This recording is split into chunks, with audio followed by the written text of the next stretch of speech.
Today, we're going to talk about something that's incredibly personal and, for many, very difficult: the choices you face after a diagnosis of an early pregnancy loss. Our goal here is to just break down the options with clear, straightforward information, hopefully making a really challenging time feel a little more manageable. This quote from Dr. Sarah Bjorkman, an OBGYN, it really gets to the heart of the matter. Getting a miscarriage diagnosis is just devastating. But then comes this other layer of complexity: the fact that your body doesn't always, finish the process by itself. And that's what leads to this unexpected and really tough set of choices about what to do next. So, for most people, the journey starts right here. You get a diagnosis of what's called a missed or incomplete miscarriage.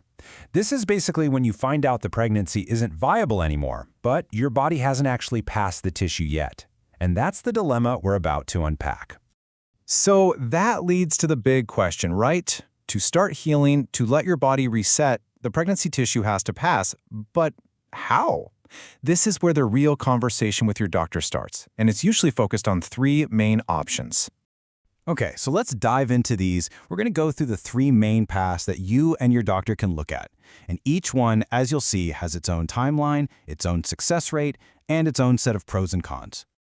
So at a really high level, you can think of the options in two big buckets. First, there's expectant management. That's the watch and wait approach. You're basically letting nature take its course. Then you have active management, which is where you intervene with either medication or a procedure to help things along. But it's so important to remember, both of these approaches have the exact same goal: a safe and complete resolution. And what's great about a chart like this is that it just lays it all out there. You can really see the trade-offs. So with expected management, the success rate is pretty good, around 80%, but look at that timeline. It could be weeks, even a couple of months, and it's totally unpredictable. Medical management is even more effective and much faster. We're talking hours to days.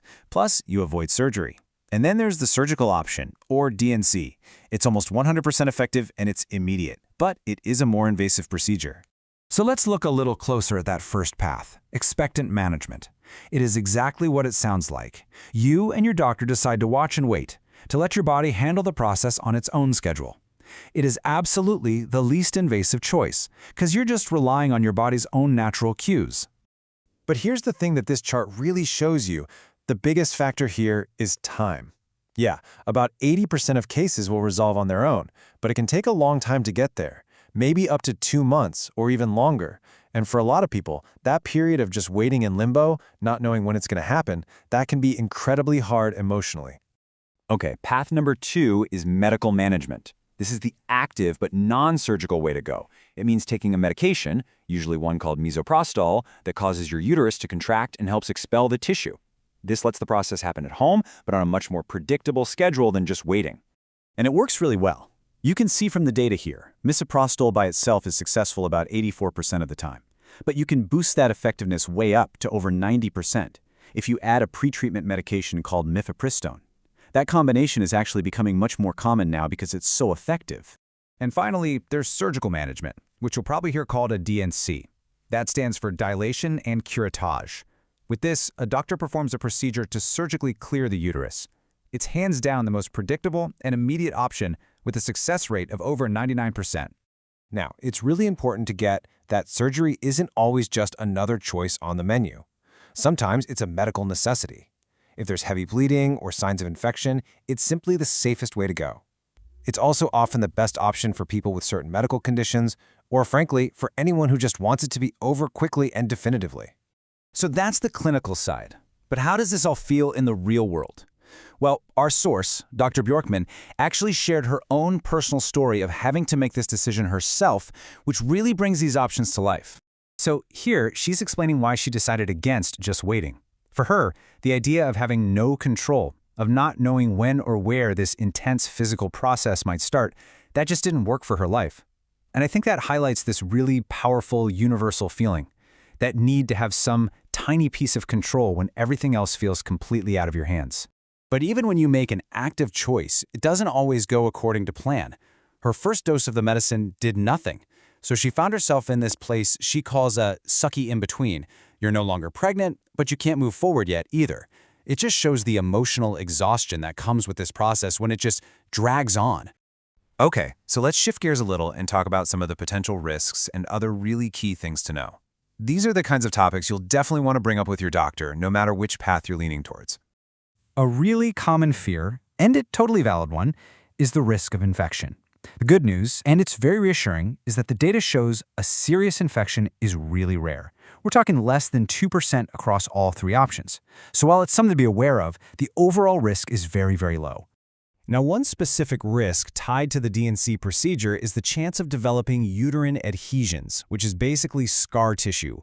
We see from the data that this happens in about 1 out of every 5 cases. Now, most of these adhesions are mild and don't cause any issues, but it's a potential long-term risk you should definitely be aware of and talk about. Here's another key point, RhoGAM. If you have an Rh-negative blood type, the guidelines on whether you need a RhoGAM shot after an early loss have actually changed recently, and frankly, they're a little bit conflicting right now. So this isn't a simple yes or no answer. It's something that really needs a one-on-one discussion with your doctor to figure out what's right for you.